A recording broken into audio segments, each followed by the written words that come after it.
Presiden Joko Widodo pada Senin sore meresmikan jembatan terpanjang di kawasan Indonesia Timur, yakni Jembatan Merah Putih di Ambon, Maluku. Presiden pun mengharapkan dibangunnya jembatan ini bisa memberikan dampak positif dengan mempercepat waktu tempuh dari kota Ambon ke Bandara Patimura Ambon dan Kabupaten Maluku Tengah. Setibanya di kota Ambon, Presiden Joko Widodo Senin sore langsung mengunjungi Jembatan Merah Putih. Dalam peresmian ini, Presiden Joko Widodo didampingi Menteri Pekerjaan Umum dan Perumahan Rakyat, sejumlah anggota DPR, pejabat Kementerian Pekerjaan Umum, dan Gubernur Maluku Said Assegaf. Dalam kunjungan kali ini, Presiden Joko Widodo meresmikan salah satu jembatan terpanjang di kawasan di Indonesia Timur, yakni Jembatan Merah Putih. Jembatan ini merupakan jembatan yang menghubungkan Desa Galala, Kecamatan Sirimau, dengan Desa Poka, Kecamatan Teluk Ambon Dalam. Presiden menyatakan, jembatan dengan panjang 1.140 meter ini dapat memberi dampak positif dengan mempercepat waktu tempuh dari kota Ambon ke Bandara Patimura Ambon, serta Kabupaten Maluku Tengah. Rencananya, Presiden meresmikan pelabuhan yang ada di wilayah Indonesia Timur seperti Pelabuhan Tobelo, Pelabuhan Galela, Pelabuhan Tutuk Kembong, Pelabuhan Wonreli, serta Pelabuhan Teor. Ya, tadi kan semuanya sudah saya sampaikan bahwa yang namanya infrastruktur itu dalam bentuk apapun itu harus dan wajib. Baik dalam bentuk jalur kereta api, jalan tol, pelabuhan, kemudian airport, semuanya. Jembatan seperti semuanya harus, karena ini akan menaikkan produktivitas, akan memperkuat kompetitiveness kita, daya saing kita. Sehingga ini setelah dari sini kita akan meresmikan pelabuhan-pelabuhan yang ada di timur. Ada berapa? 35.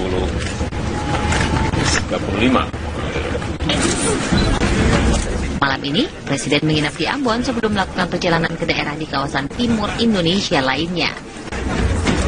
Tim TV One mengabarkan.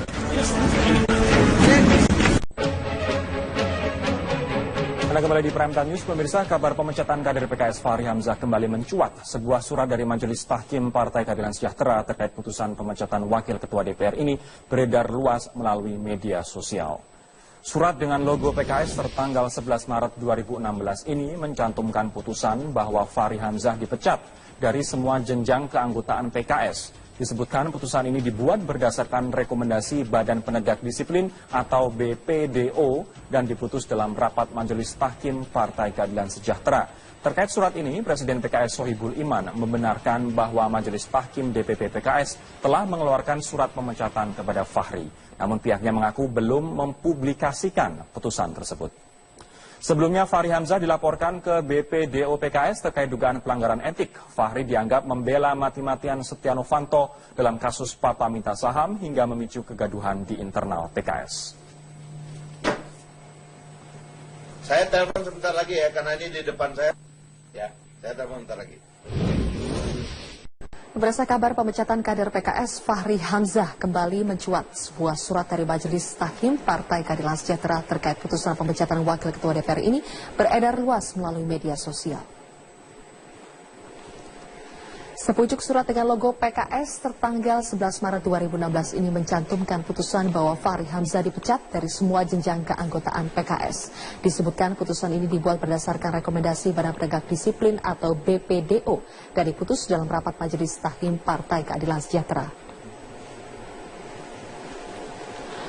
Terkait surat ini, Presiden PKS Sohibul Iman membenarkan bahwa Majelis Tahkim DPP PKS telah mengeluarkan surat pemecatan kepada Fahri. Namun pihaknya mengaku belum mempublikasikan putusan ini.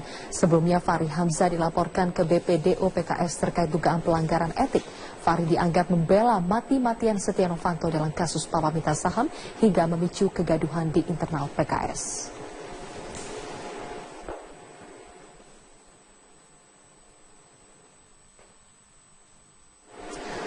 Yang lain, pemirsa, Presiden PKS Sohibul Iman membenarkan adanya keputusan Mahkamah PKS terhadap Fahri Hamzah. Sebelumnya beredar informasi bahwa DPP PKS memecat Fahri Hamzah dari keanggotaan PKS. Informasi pemecatan Fahri Hamzah dari keanggotaan PKS terungkap dari beredarnya surat berlogo PKS tertanggal 11 Maret 2016 yang menyebutkan putusan Majelis Tahkim atau Mahkamah Partai DPP PKS. Dalam putusannya, Mahkamah PKS memberhentikan Fahri Hamzah dari semua jenjang keanggotaan PKS. Putusan Mahkamah PKS diambil berdasarkan rekomendasi Badan Penegak Disiplin atau BPDO. Melalui pesan singkatnya, Presiden PKS Sohibul Iman membenarkan adanya keputusan Mahkamah PKS terhadap Fahri Hamzah.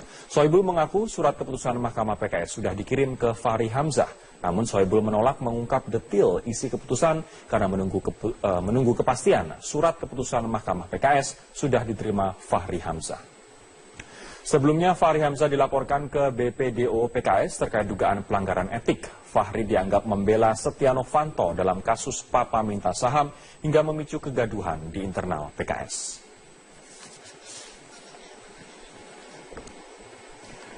Fahri Hamzah belum memberikan pernyataan resmi terkait rumor pemecatannya sebagai anggota PKS. Namun kicauan Fahri di akun Twitter pribadinya seakan membenarkan adanya pemecatan terhadap dirinya.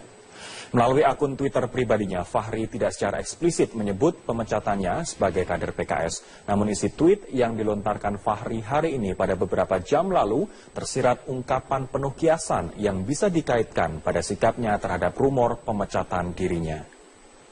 Fahri juga menuliskan status menolak takut pada biodata akun Twitternya.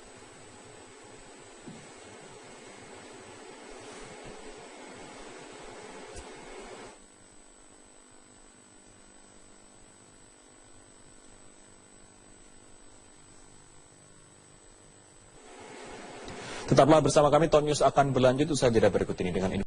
Pemirsa, sejak awal proyek reklamasi Teluk Jakarta telah menuai protes dari berbagai pihak. Proyek tersebut dianggap mengancam lingkungan sekitarnya dan berpotensi memperparah banjir Jakarta. Dari segi regulasi, proyek reklamasi juga disebut-sebut menyalahi peraturan tentang Undang-Undang Lingkungan Hidup dan Pengelolaan Wilayah Pesisir. Namun, bagaimana bisa proyek ini terus bergulir di tengah banyaknya penolakan? Lalu siapa lagi nama yang akan terseret dalam raperda reklamasi yang berujung korupsi ini? Kami akan membahasnya dalam dialog Prime Time News kali ini. Bersama saya, Rory Asyari.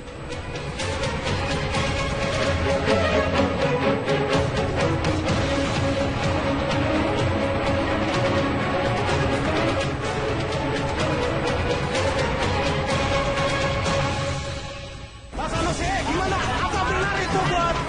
Ngomong dulu.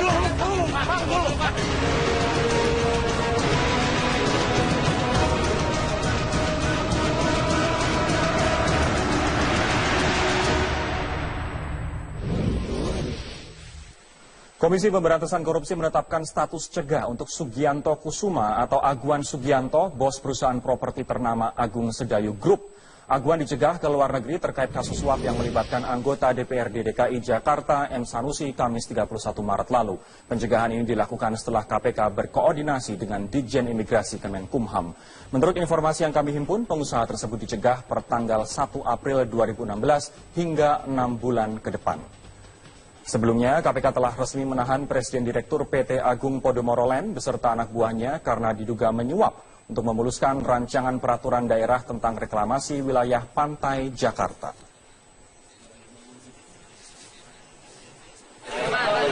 Kok pernah ngasih ke M. Taufik nggak, Pak?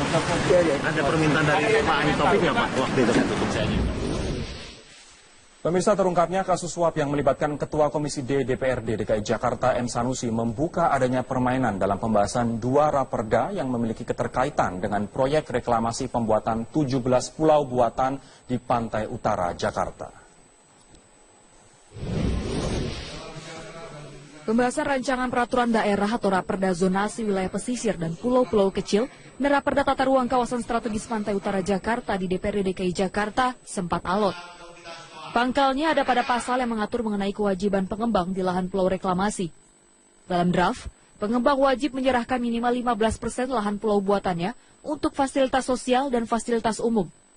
Namun, muncul draft baru, kewajiban pengembang hanya 5%. Diduga munculnya draft baru itu menjadi pemicu batalnya rapat paripurna untuk mengesahkan raperda pada pertengahan Maret lalu. Dari 106 anggota DPRD DKI, hanya 50 orang yang hadir. Dari sejak pembatalan pengesahan raperda hingga tertangkapnya M. Sanusi, tidak diketahui pasti siapa yang mengubah pasal tersebut. Ketua DPRD DKI Prasetyo Edy mengaku saat ini perda zonasi pantai utara Jakarta masih dalam pembahasan di DPRD DKI. Kita tidak pernah mengatakan bisa masalah perda reklamasi, kita mengatur tata ruang. Ya, zonasi tata ruang. Jadi kita meminta kepada pengembang-pengembang ini kan dia sudah punya perdanya, sudah punya suratnya. Nah, di mana pemerintahan Provinsi DKI Jakarta, gitu loh. Nah, kita buatlah perda tata ruang untuk mengatur di mana kampung nelayan, di mana tempat tinggal nelayan, di mana pemerintahan ada lurah, camat, bupati atau koramil, polsek, itu kan harus diatur. Gubernur DKI Jakarta Basuki Cahayapurnama atau Ahok menegaskan Pemprov DKI yang berjuang mempertahankan kewajiban pengembang proyek reklamasi agar tetap pada angka 15%. Revisi perda ini adalah kewajiban 15%. Nah, kelihatannya mungkin, saya nggak tahu ini, meskipun penyidik, memang ada beberapa kali ngomong dengan laporan dari Pak Sekda dan Bu Tuti maupun Deputi, waktu ketemu Balegda, mereka bilang, bisa nggak 15%-nya dihilangkan, dianggap 5% dari tanah. Saya bilang nggak bisa. Saya kasih disposisi, saya ancam Bapeda, Sekda, coba tanya sama mereka, saya ancam. Siapapun yang turunkan 15%, saya masalahkan. KPK memastikan uang yang diberikan kepada Sanusi merupakan suap dalam pembahasan kedua Raperda yang memiliki keterkaitan dengan proyek reklamasi pembuatan 17 pulau buatan di pantai utara Jakarta. Dalam kasus ini terlihat bagaimana pengusaha mencoba mempengaruhi pemerintah daerah dan pembuat undang-undang tanpa menghiraukan kepentingan rakyat yang lebih besar, terutama yang berkaitan dengan lingkungan. Karena dari data yang kami dapatkan kelihatannya amdalnya belum diselesaikan dengan baik. KPK membuka peluang ada anggota DPRD lain yang ikut terlibat dalam kasus ini selain M. Sanusi. Untuk mengungkap kasus ini, KPK telah menggeledah sejumlah ruangan di 3 lantai DPRD DKI Jakarta. Salah satu ruangan yang digeledah adalah milik Wakil Ketua DPRD DKI Jakarta, M. Taufik, yang juga kakak kandung M. Sanusi. Tim Liputan, Metro TV. Proyek reklamasi wilayah pesisir Jakarta kembali mencuat pasca terungkapnya kasus suap yang menyeret Ketua Komisi D DPRD DKI Muhammad Sanusi dan pengusaha properti. Pimpinan KPK menyebut kasus suap ini merupakan grand corruption karena melibatkan proyek besar dan tidak menutup kemungkinan ada anggota DPRD lain yang ikut terlibat. Komisi Pemberantasan Korupsi kini telah menahan 3 orang terkait kasus dugaan suap Raperda DKI tentang rencana tata ruang kawasan strategis Pantai Jakarta Utara. Penahanan ini bermula dari operasi tangkap tangan KPK yang berhasil mengagalkan upaya suap yang diduga dilakukan oleh perusahaan properti ternama kepada Ketua Komisi D DPRD DKI Muhammad Sanusi. Selain Sanusi, KPK juga menahan sekretaris dan presiden direktur sebuah perusahaan properti ternama. KPK menyebut kasus ini sebagai grand corruption karena melibatkan proyek besar, korporasi besar, dan pengambil kebijakan dalam hal ini DPRD DKI Jakarta. Kasus ini menjadi contoh bagaimana korporasi mempengaruhi kebijakan publik untuk kepentingan kelompok. KPK pun menyatakan terbuka kemungkinan ada anggota DPRD lain yang ikut terlibat dalam kasus ini. Kami bisa mengatakan bahwa ini adalah bisa dikategorikan grand corruption. Karena dari awal kami berlima itu ingin menyasar korupsi-korupsi yang besar yang melibatkan swasta. Dan yang paling penting lagi adalah ini contoh paripurna di mana korporasi mempengaruhi kebijakan publik. Pengungkapan kasus korupsi ini terkait pembahasan Raperda tentang zonasi wilayah pesisir dan pulau-pulau kecil, serta rancangan peraturan daerah tentang rencana tata ruang kawasan strategis Pantai Jakarta Utara yang berhubungan dengan reklamasi 17 pulau di Teluk Jakarta. Dasar dari proyek reklamasi ini tertuang dalam keputusan Presiden dan Perda DKI yang dikeluarkan pada tahun 1995. Ketua DPRD DKI Prasetyo Edy mengatakan saat ini perda zonasi Pantai Utara Jakarta masih dalam pembahasan di DPRD DKI. Kita tidak pernah bisa masalah perda reklamasi, kita mengatur tata ruang. Ya, zonasi tata ruang. Jadi kita meminta kepada pengembang-pengembang ini kan dia sudah punya perdanya, sudah punya suratnya.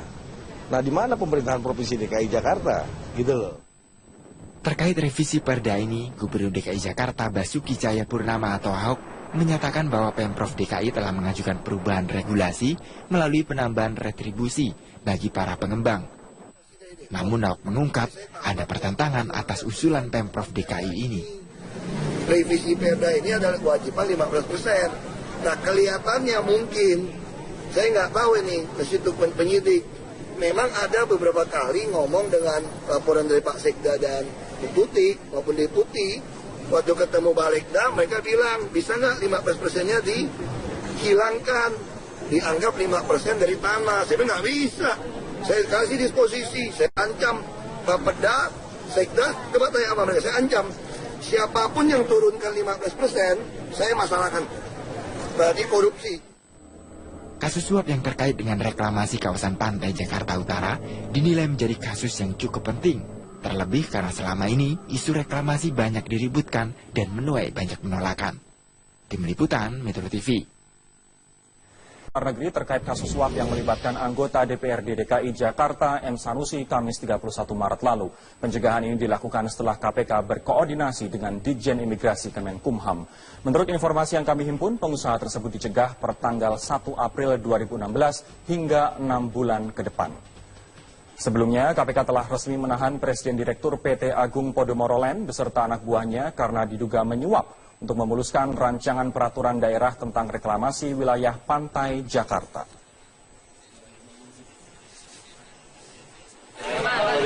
Kok pernah ngasih ke M. Taufik nggak, Pak? Ada permintaan dari Pak M. Taufik nggak, Pak? Waktu itu saya tutup saja. Pemirsa, terungkapnya kasus suap yang melibatkan Ketua Komisi D DPRD DKI Jakarta M. Sanusi membuka adanya permainan dalam pembahasan 2 raperda yang memiliki keterkaitan dengan proyek reklamasi pembuatan 17 pulau buatan di pantai utara Jakarta. Pembahasan rancangan peraturan daerah atau raperda zonasi wilayah pesisir dan pulau-pulau kecil dan raperda tata ruang kawasan strategis pantai utara Jakarta di DPRD DKI Jakarta sempat alot. Pangkalnya ada pada pasal yang mengatur mengenai kewajiban pengembang di lahan pulau reklamasi. Dalam draft, pengembang wajib menyerahkan minimal 15% lahan pulau buatannya untuk fasilitas sosial dan fasilitas umum. Namun, muncul draft baru, kewajiban pengembang hanya 5%. Diduga munculnya draft baru itu menjadi pemicu batalnya rapat paripurna untuk mengesahkan raperda pada pertengahan Maret lalu. Dari 106 anggota DPRD DKI, hanya 50 orang yang hadir. Dari sejak pembatalan pengesahan raperda hingga tertangkapnya M. Sanusi, tidak diketahui pasti siapa yang mengubah pasal tersebut. Ketua DPRD DKI Prasetyo Edi mengaku saat ini perda zonasi pantai utara Jakarta masih dalam pembahasan di DPRD DKI. Kita tidak pernah mengatakan bisa masalah perda reklamasi, kita mengatur tata ruang. Ya, zonasi tata ruang. Jadi kita meminta kepada pengembang-pengembang ini kan dia sudah punya perdanya, udah punya suratnya. Nah, di mana pemerintahan Provinsi DKI Jakarta? Gitu loh. Nah, kita buatlah perda tata ruang untuk mengatur di mana kampung nelayan, di mana tempat tinggal nelayan, di mana pemerintahan ada lurah, camat, bupati atau koramil, polsek, itu kan harus diatur. Gubernur DKI Jakarta Basuki Cahayapurnama atau Ahok menegaskan Pemprov DKI yang berjuang mempertahankan kewajiban pengembang proyek reklamasi agar Disebutkan putusan ini dibuat berdasarkan rekomendasi Badan Penegak Disiplin atau BPDO dan diputus dalam rapat Majelis Tahkim Partai Keadilan Sejahtera. Terkait surat ini, Presiden PKS Sohibul Iman membenarkan bahwa Majelis Tahkim DPP PKS telah mengeluarkan surat pemecatan kepada Fahri. Namun pihaknya mengaku belum mempublikasikan putusan tersebut. Sebelumnya Fahri Hamzah dilaporkan ke BPDO PKS terkait dugaan pelanggaran etik. Fahri dianggap membela mati-matian Setia Novanto dalam kasus papa minta saham hingga memicu kegaduhan di internal PKS. Saya telepon sebentar lagi ya, karena ini di depan saya. Ya, saya telepon sebentar lagi. Berdasarkan kabar pemecatan kader PKS, Fahri Hamzah kembali mencuat. Sebuah surat dari Majelis Tahkim Partai Keadilan Sejahtera terkait putusan pemecatan Wakil Ketua DPR ini beredar luas melalui media sosial. Sepucuk surat dengan logo PKS tertanggal 11 Maret 2016 ini mencantumkan putusan bahwa Fahri Hamzah dipecat dari semua jenjang keanggotaan PKS. Disebutkan putusan ini dibuat berdasarkan rekomendasi Badan Penegak Disiplin atau BPDO dan diputus dalam rapat Majelis Tahkim Partai Keadilan Sejahtera. Terkait surat ini, Presiden PKS Sohibul Iman membenarkan bahwa Majelis Tahkim DPP PKS telah mengeluarkan surat pemecatan kepada Fahri. Namun pihaknya mengaku belum mempublikasikan putusan ini. Sebelumnya Fahri Hamzah dilaporkan ke BPDO PKS terkait dugaan pelanggaran etik. Fahri dianggap membela mati-matian Setia Novanto dalam kasus papa minta saham hingga memicu kegaduhan di internal PKS.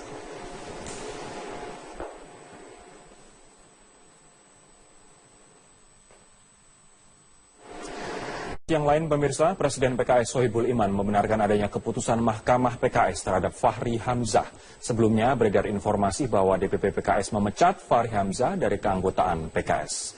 Informasi pemecatan Fahri Hamzah dari keanggotaan PKS terungkap dari beredarnya surat berlogo PKS tertanggal 11 Maret 2016 yang menyebutkan putusan Majelis Tahkim atau Mahkamah Partai DPP PKS. Dalam putusannya, Mahkamah PKS memberhentikan Fahri Hamzah dari semua jenjang keanggotaan PKS. Putusan Mahkamah PKS diambil berdasarkan rekomendasi Badan Penegak Disiplin atau BPDO. Melalui pesan singkatnya, Presiden PKS Sohibul Iman membenarkan adanya keputusan Mahkamah PKS terhadap Fahri Hamzah. Sohibul mengaku surat keputusan Mahkamah PKS sudah dikirim ke Fahri Hamzah. Namun Sohibul menolak mengungkap detail isi keputusan karena menunggu kepastian surat keputusan Mahkamah PKS sudah diterima Fahri Hamzah. Sebelumnya Fahri Hamzah dilaporkan ke BPDO PKS terkait dugaan pelanggaran etik. Fahri dianggap membela Setia Novanto dalam kasus papa minta saham hingga memicu kegaduhan di internal PKS.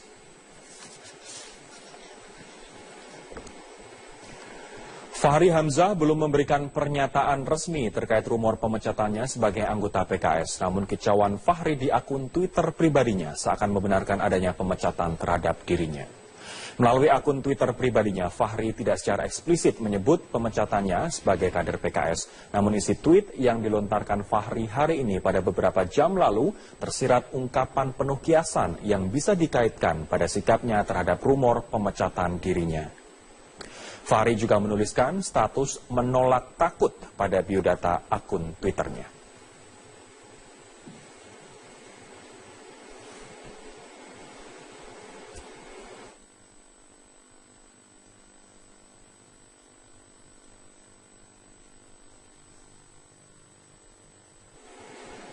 Tetaplah bersama kami, Ton News akan berlanjut usai jeda berikut ini dengan ini. Pemirsa, sejak awal proyek reklamasi Teluk Jakarta telah menuai protes dari berbagai pihak. Proyek tersebut dianggap mengancam lingkungan sekitarnya dan berpotensi memperparah banjir Jakarta. Dari segi regulasi, proyek reklamasi juga disebut-sebut menyalahi peraturan tentang Undang-Undang Lingkungan Hidup dan Pengelolaan Wilayah Pesisir. Namun, bagaimana bisa proyek ini terus bergulir di tengah banyaknya penolakan? Lalu siapa lagi nama yang akan terseret dalam raperda reklamasi yang berujung korupsi ini? Kami akan membahasnya dalam dialog Prime Time News kali ini. Bersama saya, Rory Asyar.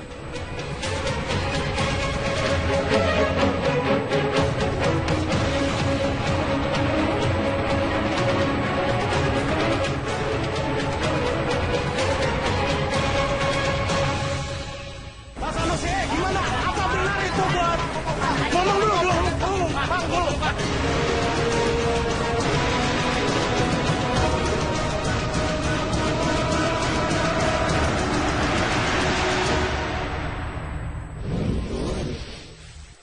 Komisi Pemberantasan Korupsi menetapkan status cegah untuk Sugianto Kusuma atau Aguan Sugianto, bos perusahaan properti ternama Agung Sedayu Group.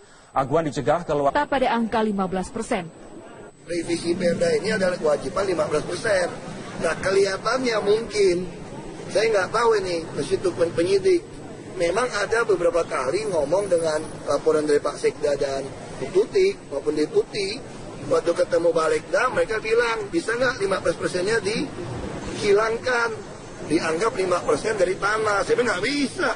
Saya kasih disposisi, saya ancam Bapeda, Sekda, coba tanya sama mereka, saya ancam. Siapapun yang turunkan 15%, saya masalahkan. KPK memastikan uang yang diberikan kepada Sanusi merupakan suap dalam pembahasan kedua raperda yang memiliki keterkaitan dengan proyek reklamasi pembuatan 17 pulau buatan di pantai utara Jakarta. Dalam kasus ini terlihat bagaimana pengusaha mencoba mempengaruhi pemerintah daerah dan pembuat undang-undang tanpa menghiraukan kepentingan rakyat yang lebih besar, terutama yang berkaitan dengan lingkungan. Karena dari data yang kami dapatkan kelihatannya AMDAL-nya belum diselesaikan dengan baik. KPK membuka peluang ada anggota DPRD lain yang ikut terlibat dalam kasus ini selain M. Sanusi. Untuk mengungkap kasus ini, KPK telah menggeledah sejumlah ruangan di 3 lantai DPRD DKI Jakarta. Salah satu ruangan yang digeledah adalah milik Wakil Ketua DPRD DKI Jakarta, M. Taufik, yang juga kakak kandung M. Sanusi. Tim Liputan, Metro TV. Proyek reklamasi wilayah pesisir Jakarta kembali mencuat pasca terungkapnya kasus suap yang menyeret Ketua Komisi D DPRD DKI Muhammad Sanusi dan pengusaha properti. Pimpinan KPK menyebut kasus suap ini merupakan grand corruption karena melibatkan proyek besar dan tidak menutup kemungkinan ada anggota DPRD lain yang ikut terlibat. Komisi Pemberantasan Korupsi kini telah menahan 3 orang terkait kasus dugaan suap Raperda DKI tentang rencana tata ruang kawasan strategis Pantai Jakarta Utara. Penahanan ini bermula dari operasi tangkap tangan KPK yang berhasil mengagalkan upaya suap yang diduga dilakukan oleh perusahaan properti ternama kepada Ketua Komisi D DPRD DKI Muhammad Sanusi. Selain Sanusi, KPK juga menahan sekretaris dan presiden direktur sebuah perusahaan properti ternama. KPK menyebut kasus ini sebagai grand corruption karena melibatkan proyek besar, korporasi besar, dan pengambil kebijakan dalam hal ini DPRD DKI Jakarta. Kasus ini menjadi contoh bagaimana korporasi mempengaruhi kebijakan publik untuk kepentingan kelompok. Presiden Joko Widodo pada Senin sore meresmikan jembatan terpanjang di kawasan Indonesia Timur, yakni Jembatan Merah Putih di Ambon, Maluku. Presiden pun mengharapkan dibangunnya jembatan ini bisa memberikan dampak positif dengan mempercepat waktu tempuh dari kota Ambon ke Bandara Patimura Ambon dan Kabupaten Maluku Tengah. Setibanya di kota Ambon, Presiden Joko Widodo Senin sore langsung mengunjungi Jembatan Merah Putih. Dalam peresmian ini, Presiden Joko Widodo didampingi Menteri Pekerjaan Umum dan Perumahan Rakyat, sejumlah anggota DPR, pejabat Kementerian Pekerjaan Umum, dan Gubernur Maluku Said Assegaf. Dalam kunjungan kali ini, Presiden Joko Widodo meresmikan salah satu jembatan terpanjang di kawasan di Indonesia Timur, yakni Jembatan Merah Putih. Jembatan ini merupakan jembatan yang menghubungkan Desa Galala, Kecamatan Sirimau, dengan Desa Poka, Kecamatan Teluk Ambon Dalam. Presiden menyatakan, jembatan dengan panjang 1.140 meter ini dapat memberi dampak positif dengan mempercepat waktu tempuh dari kota Ambon ke Bandara Patimura Ambon, serta Kabupaten Maluku Tengah. Rencananya, Presiden meresmikan pelabuhan yang ada di wilayah Indonesia Timur seperti Pelabuhan Tobelo, Pelabuhan Galela, Pelabuhan Tutuk Kembong, Pelabuhan Wonreli, serta Pelabuhan Teor. Ya, tadi kan semuanya sudah saya sampaikan bahwa yang namanya infrastruktur itu dalam bentuk apapun itu harus dan wajib. Baik dalam bentuk jalur kereta api, jalan tol, pelabuhan, kemudian airport, semuanya. Jembatan seperti semuanya harus, karena ini akan menaikkan produktivitas, akan memperkuat kompetitiveness kita, daya saing kita. Sehingga ini setelah dari sini kita akan meresmikan pelabuhan-pelabuhan yang ada di timur. Ada berapa? 35.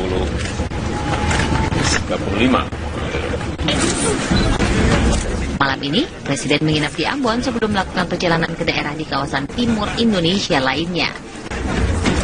Tim TV One mengabarkan.